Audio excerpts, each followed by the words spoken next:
사랑과 은혜가 충만하신 하나님 아버지, 참으로 감사드립니다.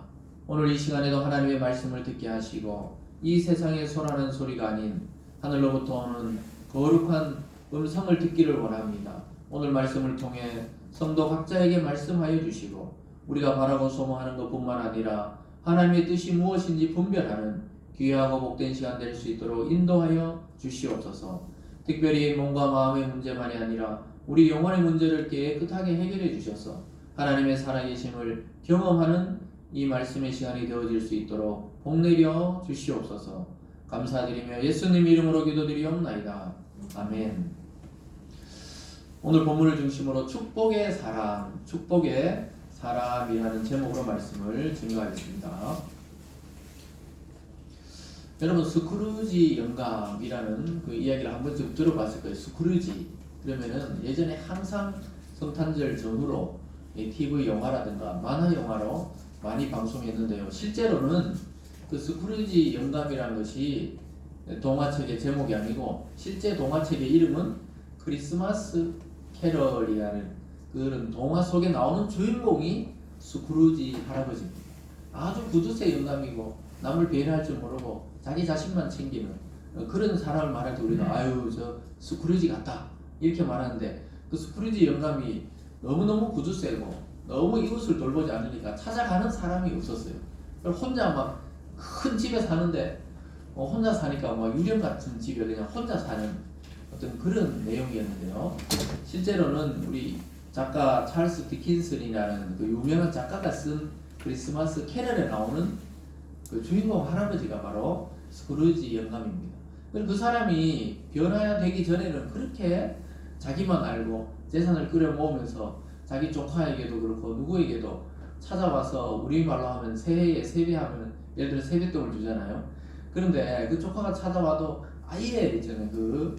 그렇게 성 같은 집에 살면서도 남을 배려하지 않고, 그러니까 사람들이 점점 싫어하니까 자기 혼자만 남게 되는 그런 이야기였는데, 어느 날 꿈을 꾸게 됩니다. 그 동화 속에서 이제 주인공이 꿈을 꿔요. 꿈을 꿨는데 자기 친구 중에 일찍 죽은 친구가 있었거든요. 그 친구가 유령이 되어서 자기에게 나타난 거예요, 꿈에. 유령이 되어서 나타나서 스크루지 영감의 과거의 어릴 때 스크루지를 보여주고 현재의 모습도 보여주고 또 미래의 모습도 보여줍니다. 비참하게 자기 혼자 살다 죽어가는 그런 걸 막 보여주니까 꿈에서 깨면서 깜짝 놀라가지고 이 스크루지가 꿈에서 깨가지고 자기가 이제 생각을 해봐요. 자기 이렇게 살다가 죽으면 아무도 자기에게 말하지 않고 또 욕하고 또 이렇게 자기가 기억되겠구나 이렇게 생각해서 현실로 돌아와가지고 자기가 있던 재산을 막 가난한 자들에게 나눠주고 사랑을 베풀고 긍휼을 베풀면서 수많은 사람에게 축복의 사람으로 마지막을 장식하게 되는 대충 이제 이런 동화입니다. 그래서 스크루지가 그 꿈에 자기 친구가 유령으로 나타나는 그 일이 있기 전과 후는 완전히 다른 사람이 되었어요. 그전에는 자기 욕심만 챙기는 사람에서 이제 이웃에게 축복의 사람으로 불리게 됩니다. 오늘 말씀의 제목이 바로 축복의 사람입니다. 저와 여러분, 우리 성도들의 삶이 바로 예수 믿기 전과 후가 바뀐 것이죠.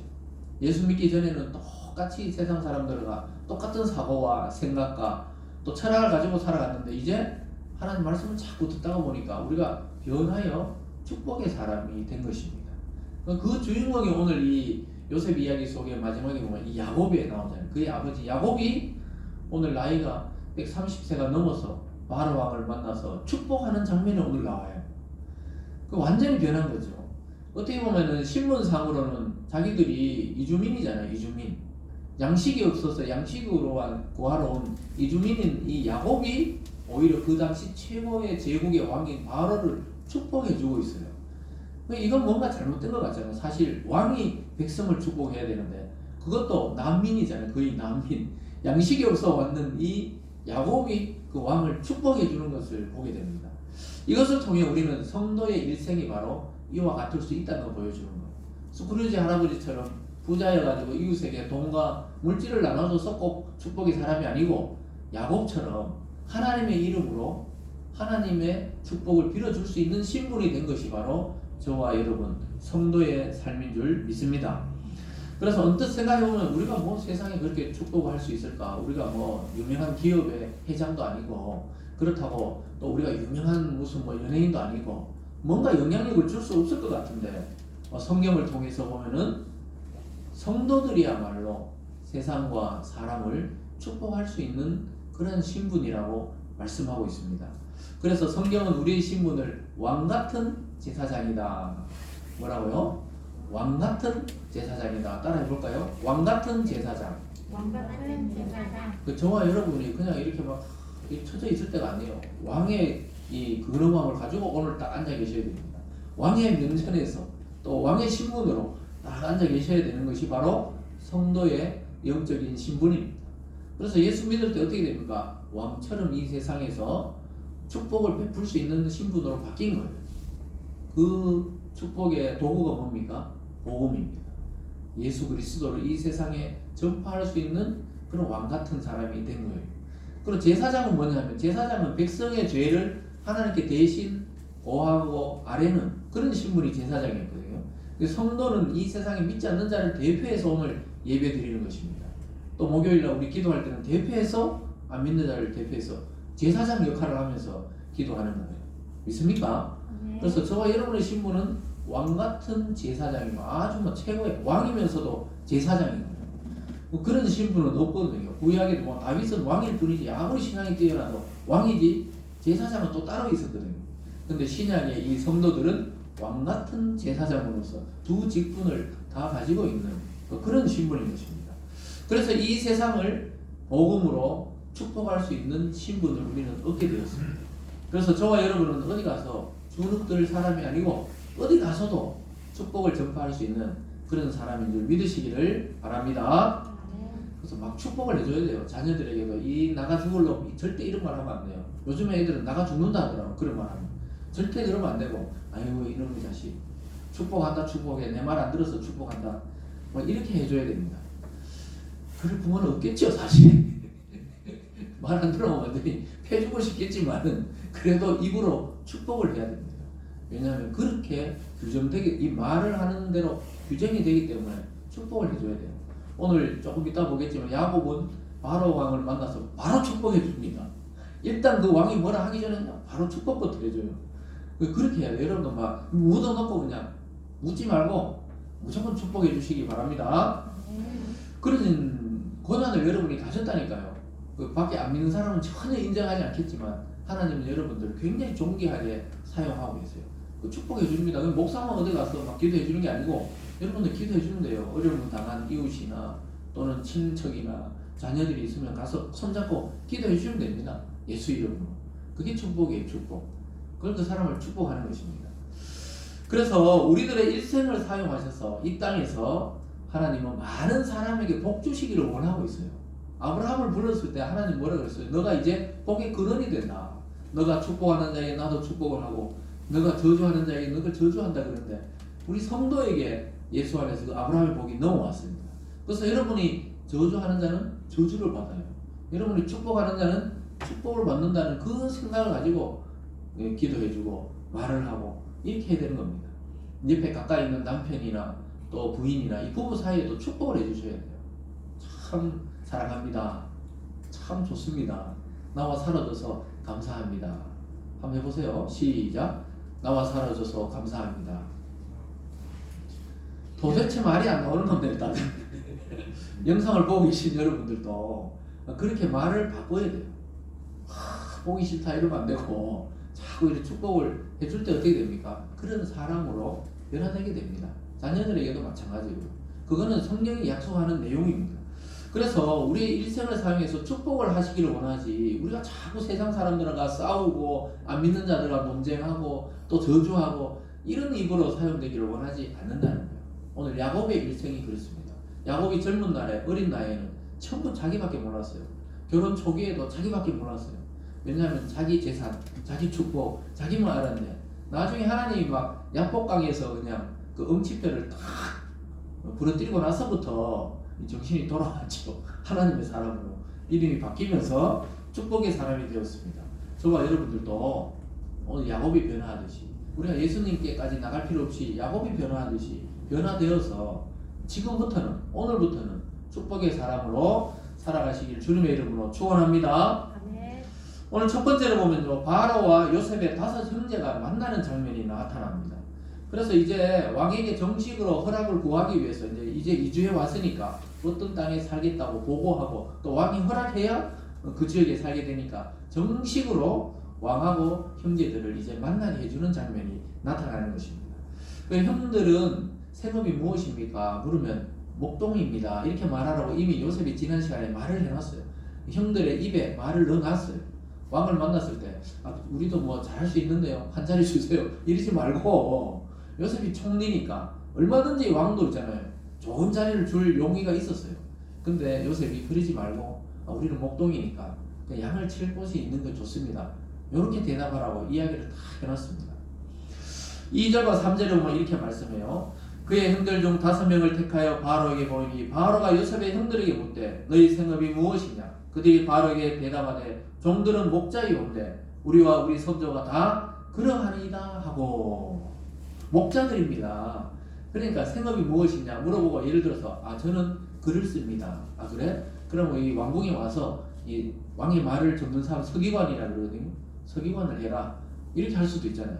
저는 칼을 잘 씁니다. 그러면 그럼 우리 수비대장, 경호대장 역할을 해라. 뭐 이런 자리를 줄 수 있는 왕의 마음이었거든요. 근데 이 사람들이 우리는 전부 다 아무것도 할 줄 모르고 양이나 치고 소나 치고 우리 조상 대대로 목축업을 합니다. 이렇게 요셉이 이야기한 대로 다 이야기합니다. 그런데 이 왕이 봤을 때는 그러면 이게 자기 그 신하로 등용할 수가 없거든요. 왜냐 애굽에서는 목축하는 사람을 뭐라 그랬죠? 천대여시 여기기 때문에 부정하다 여기기 때문에 같이 둘 수가 없거든요. 그래서 요셉이 아주 지혜롭게 자기 형들과 아버지들을 인도했던 것이죠. 왜냐하면 자기의 신앙, 자기의 가족, 또 자기의 문화를 지킬 수 있는 방향으로 그렇게 인도했던 것입니다.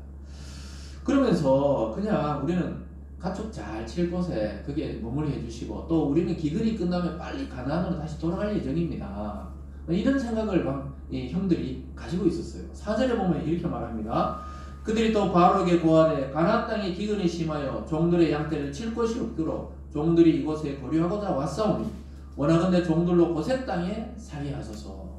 지금 요셉이 이야기한 대로 형들이 그대로 이야기합니다.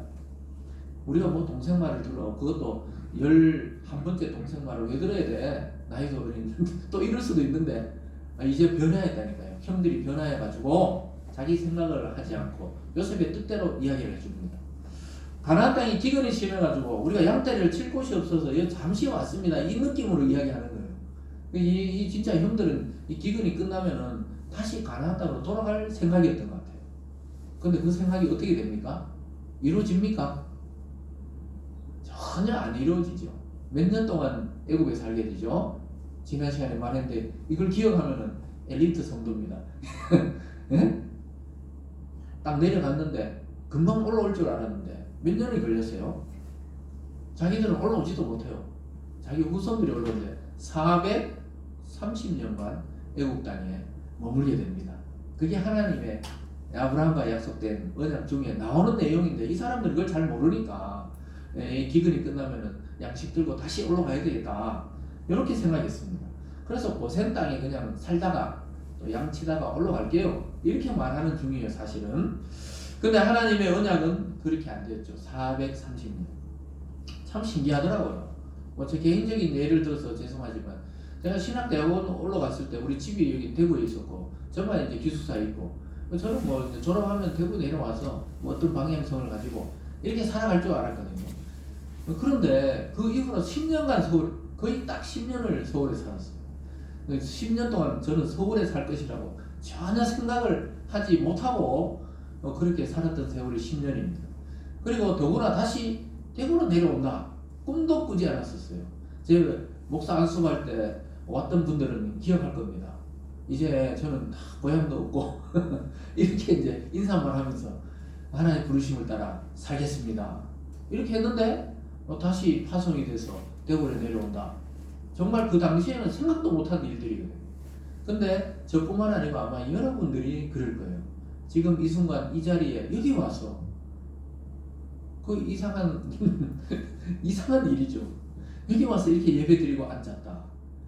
아마 한 5, 6년 전만 해도 생각지도 못한 일들이 일어날 것입니다. 또 영상을 통해 보는 어떤 분들도 그럴 거예요.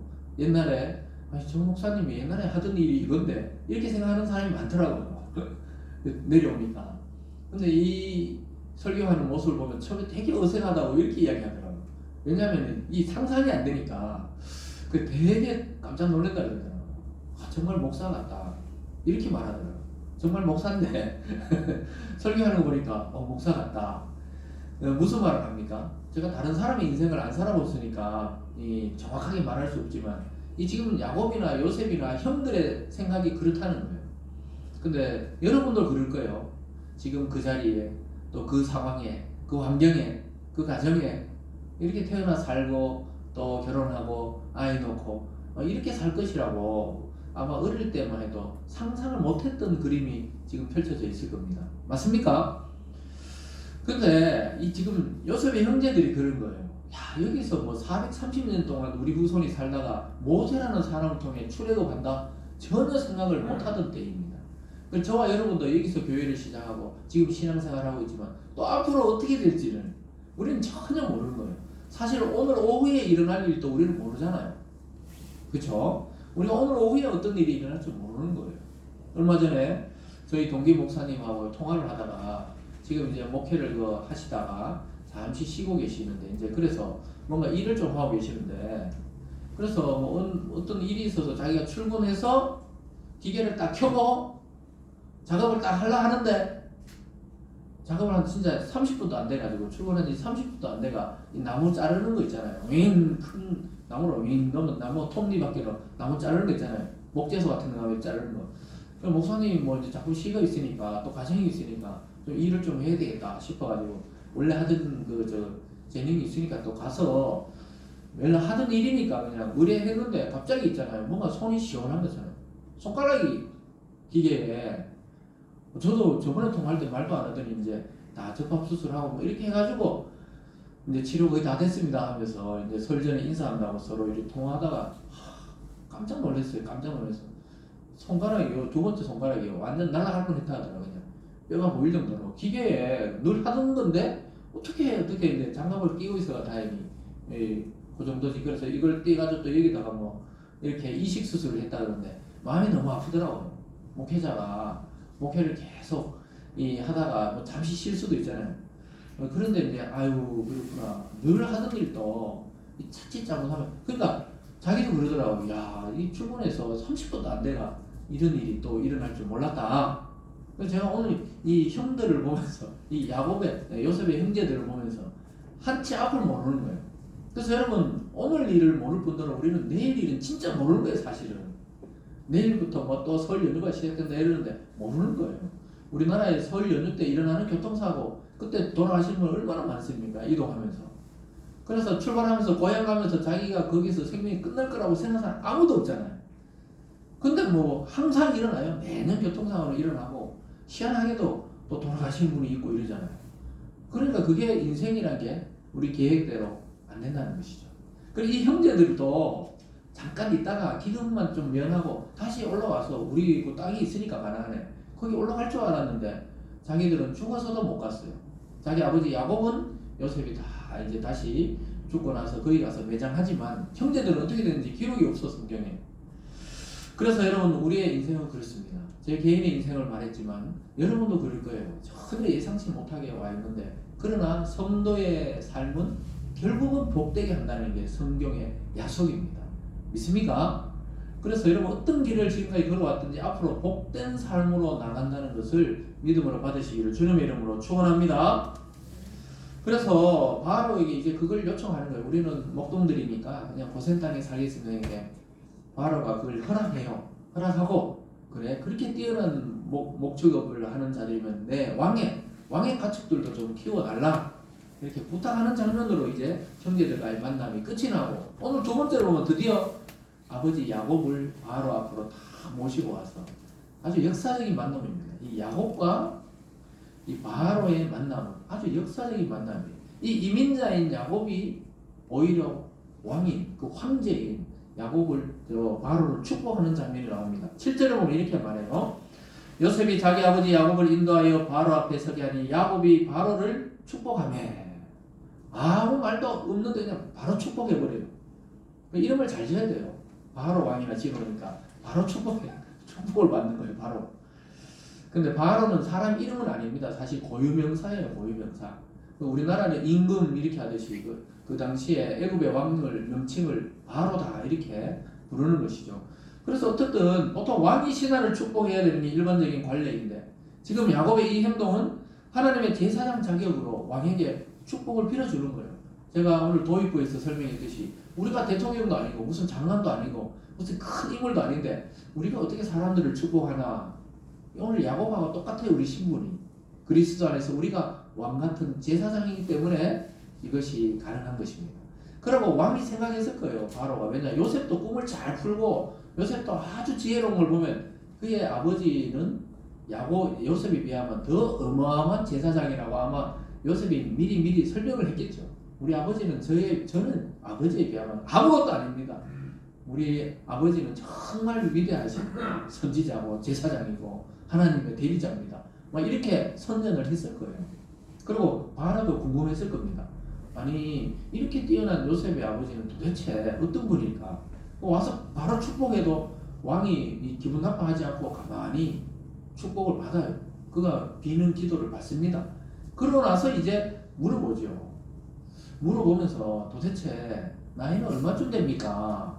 그 당시에는 뭐 이렇게 머리 쓰고 있고 이러니까 나이를 잘 몰랐던 것 같아요. 그 도대체 나이가 얼마 됩니까? 이러니까 야곱이 저 얼마 안 됩니다.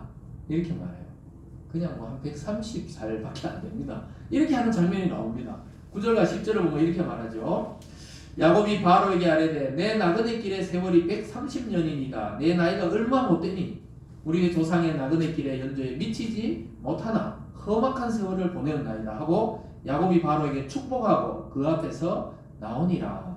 대화가 이게 끝이에요. 나이가 어떻게 됩니까? 이렇게 물어보거든요. 그러니까 내 나그네 길, 자기 인생길을 나그네로 이렇게 표현합니다. 지난 시간에 우리가 설명할 때 제가 나그네 이야기 많이 했죠. 이 성도는 나그네다 이렇게 말했잖아요. 스쳐 지나갈 뿐이에요. 진짜 지나보면은 짧아요. 100년을 살아도 짧다 그래요. 어제 일같이 느껴진다 그래요. 그 100년을 살고 보니라는 그 책을 쓴 김영석 교수님, 그분도 크리스찬이시죠. 윤동주 시인하고 중학교 동창생인데 윤동주 시인 하면 우리는 뭐 책에서나 본 건데 그 사람하고 같이 중학교 다녔던 분이 아직 살아계세요. 원래 103세. 원래도 인터뷰하는 거 보니까 아직 할 일이 남아있는 거 보죠. 그 인자한 미소를 띠시면서 아직 할 일이 남아있어서 그래 이렇게 살아있는 것 같다. 자기 생각에는 이렇게 걸어다니고 활동할 수 있는 게 앞으로 한 3, 4년 이렇게 생각하시더라고요. 한 105살까지 정도 활동할 것 같다. 자기 기분에 이렇게 이야기하시는데 근데 여기 오늘 야곱이 뭐라 합니까? 나 나이 얼마 안 된다. 130밖에 안 됩니다. 왜 그러냐면 진짜 그래요. 자기 아버지 이삭은 이 아브라함과 이삭과 야곱 중에 이삭이 제일 오래 살았거든요. 그리고 아브라함도 175세까지 살았고 그렇기 때문에 자기가 130은 아직 뭐 어리다는 거죠. 여러분 100세 된 분은 없잖아요. 아직 우리 교회에는. 아직 여러분 나이가 연소하다고 생각하시고 그냥 생각을 하지 마세요. 아예. 하나님 살락할 때까지 계속 산다. 계속 사는 방법이 뭡니까? 숨을 쉬면 돼요. 오늘도 쉬고 내일도 숨 쉬고 숨을 멈추시면 안 되고 숨을 계속 쉬면 계속 살아가는 겁니다. 목사님 왜 저리나 이러는데 설날 앞두고 축복을 하는 거예요. 축복을 지금. 이 나그네 길 130년. 그러니까 하나님이 근데 지금 현대의학에서 120년 산다고 그러더라고요. 앞으로 지금 자라나는 10대 20대는 120년까지 충분하다 그러더라고요. 예전에는 환갑을 했는 이유가 환갑 전으로 많이 돌아가시니까 지금 환갑 합니까? 환갑 안 하잖아요. 그냥 생일처럼 그냥 지나가지. 왜 그렇습니까? 그만큼 이 길어졌다는 거예요. 오히려 예전에는 돌잔치는 별로 안 했는데 돌잔치를 크게 하는 이유가 왜 그렇습니까? 애를 안 노니까.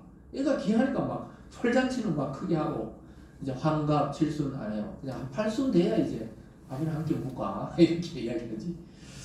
그래서 근데 나그네라 표현했다는 게 중요합니다. 저와 여러분의 그 인생을 성도는 나그네라 생각해요. 나그네. 그래야 미련이 없고 또 원망이 없고 후회가 없고 아름답게 살 수가 있어요. 내가 여기 평생 영원히 살 거다 이렇게 생각하니까 막 나이 들어서도 막 집착을 하고 손에서 놓지를 못하는 그런 일이 많이 생기죠. 넘겨주세요. 후세들에게 넘겨줘야 돼요. 한 80대면 넘겨줘야 됩니다. 자꾸 넘겨줘야 돼요. 갖고 있으면 어떻게 됩니까? 아무것도 못해보고 돌아가시는 거예요. 자꾸 넘겨줘야 돼요. 교회도 그런 거 아닙니까? 그래서 교회도 목사님들 나이를 7순으로 정해놨잖아요. 요즘 7순은 막 날아다니는 나이거든 사실. 근데 70대는 다 내려놔야 돼요. 근데 우리 교단에도 보면 한 65세 되면 다 물러나십니다. 거의 특별한 경우가 아니어도 65세 되면 다 물러나요. 얼마 안 남았어요 저도. 네, 여러분 보시기에는 막 새파랗게 젊지만 이 부모님들 세대에서는 뭐 그렇지만 얼마 안 남았습니다.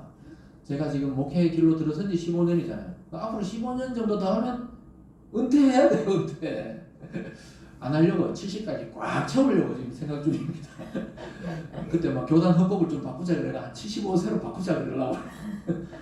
너무 아쉬워요. 목회하는 게 얼마나 이게 행복한 일인데 계속 말씀 전하고 이래야 되는데. 근데 뭐 노예에서 이제 나가라면 나가야죠. 그래서 여러분들도 지금 무슨 이야기하냐면 이제 야곱이 이야기하는 거는 자기의 세대는 끝났다는 걸 지금 보여주는 거예요. 왕이 내 나그네 세월 아직 나이는 130이지만 사실 147세에 돌아가시거든요. 17년 더 살아요. 외국 가서도 아직까지 더 삽니다. 근데 정말 맞아요. 야곱의 인생을 여러분 가만히 생각해 보세요. 우리 창세기 쭉 살펴봤잖아요. 쌍둥이로 태어나서 형의 뒤꿈치를 막 꽉 태어날 때부터 형 뒤꿈치를 잡고 막 안 놔주고 그 잡고 태어나서 그래서 야콥이라는 이름이 씨름하다 이런 의미가 있거든요.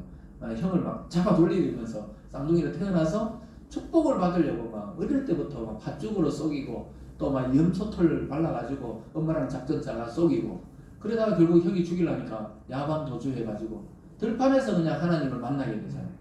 그 들판에서 하나님 만나고 오랜 세월 라반의 집에 21년 동안 종처럼 충성하다가 자기보다 더 사기꾼인 외삼촌에게 계속 이용당하다가 결국은 하나님의 은혜로 양과 염소를 많이 받아가지고 다시 고향으로 돌아와서도 형이 두려워가지고 또 야곱방 그 건널 때 종들 보내고 좀 사람 덜하는 아내들 보내고 마지막에 라헬라가 자기를 막 보내고 그것도 겁이 나가 자기는 마지막에 건널라 하다가 막 하나님의 천사와 씨름했던 그 다리를 절면서 해가 뜨면서 강을 건넜잖아요. 참 자기 말이 맞아요. 험악한 세월을 보냈습니다. 우리가 어르신들 만나다 보면 참 그런 분들 있거든요. 6.25도 갔다 왔다 그러고 뭐 어떤 분은 월남전 갔다 왔다고 이래 보면 정말 나는 참 인생이 파란만장했다 이렇게 이야기하는 분들이 있거든요. 그런 분들 만나면 진짜 파란만장했어요. 총알 자국이 있는 분들도 있었어요. 저희도 어릴 때 시골에 저 월남전 갔다 이게 맞고 이렇게 이쪽이 약간 함몰된다 그러죠. 그런 어른들이 있었어요. 야 총알을 맞고도 살아남았죠. 그래서 파란만장하게 살았다 이런 분들이 있는데 그런데 우리가 그러니까 파란만장하게 살아라 이러지 말고 성경에 보면은 이삭이 참 좀 편안하게 살았어요. 이삭이 아브라함과 이삭과 야곱처럼 이삭이 좀 편안하게 살았습니다. 그러니까 우리가 아이들에게 기도해 줄 때 파란만장하게 살아라 이런 법은 없을 거예요. 편안하게 안정적으로 살아라 이렇게 기도하는데도 하나님이 잡아 돌려요. 하나님 왜 잡아 돌립니까? 하나님의 손에 잡힌 그 도구로 사용하려고 돌리는 경우가 있어요. 어쨌든 간에 사랑하는 아들을 잃어버렸고 딸은 험한 일을 당한 적도 있었고 그래서 그 자식들이 딸을 보복하려고 한 성의 남자를 다 죽인 적도 있고 이런 험한 꼴을 자기가 보고 살았습니다. 그러면서 다시 바로를 축복해주고 싹 빠져나옵니다. 그래서 야곱은 그 일을 통해 자기를 다듬은 것인 하나님을 발견한 것이죠. 그래서 자신을 섬기는 사람을 무시하지 않으면서도 자기 입장을 아주 짧게 잘 설명하면서 바로 앞에서 축복하고 나오는 이 야곱의 모습을 보게 됩니다. 그리고 야곱도 이제 그 이야기를 듣고 이제 요셉에게 명령해요. 너희 가족들 다 그 고센 땅에서 살게 하고 다 봉양할 수 있도록 내가 양식을 다 정해주겠다 이렇게 말합니다. 그래서 요셉이 지혜로운 게 뭡니까? 총리의 권한으로 얼마든지 자기 가족을 거기에 정착시켜 살게 할 수 있지만 왕에게 소개해서 왕의 명령을 내리도록 이 유도하는 것이죠. 이거는 간사한 내용이 아니에요. 아주 지혜로운 겁니다. 우리 직장을 다니는 청년들이나 또 사회생활 할 때 우리보다 윗사람 또는 상사들을 대할 때 이 요셉 같은 마음이 있어요. 정직하게 하면서도 이용하려고 하지 말고 잘 이렇게 지혜를 발휘해서 그 가족들을 정착시키듯이 윗사람에게 아주 지혜롭게 말하고 행동하고, 그래서 위에 자기가 다 결정할 수 있어도 위에 사람을 통해 결정할 수 있도록 그렇게 해줄 때 굉장히 좋아합니다. 그런 그 직원이나 또 자기 부하들 굉장히 좋아해요. 그런 지혜가 있어요. 우리가 막 결정할 수 있지만 그냥 결정하시라고. 그 부모에게도 마찬가지죠. 우리가 막 결정할 수 있지만 뭐 아버지 어머니들 막 연세 들고 이러면 그래도 아버지가 그래도 결정을 해주셔야죠. 이렇게 하면 이제 아주 있잖아요, 좋은 거죠. 그 지혜를 지금 요셉이 보여주고 있습니다. 여러분, 오늘 야곱의 일생에서 애굽 왕을 축복하는 장면을 보았는데요, 이것은 성도의 영적 신분을 아주 잘 보여주고 있습니다. 저와 여러분이 축복할 사람이에요. 여러분도 축복받았지만 누군가를 축복해 줄 수 있어요. 그래서 여러분의 기도, 여러분의 축복의 말은 남편을 살리고 부인을 살리고 자녀를 살리고 가족 전체를 살리는 줄 믿으시기 바랍니다. 그래서 오늘 세 번째로 보면요, 이제 야곱이 감사로 마무리하는 삶을 보여주고 있습니다. 이 성도의 일생, 야곱의 일생과 비슷하죠. 감사로 마무리하는 삶을 보여주고 있어요. 그래서 그림을 그릴 때 밑그림도 중요하지만 마지막 색을 어떤 색으로 칠하느냐에 따라서 완전히 달라집니다.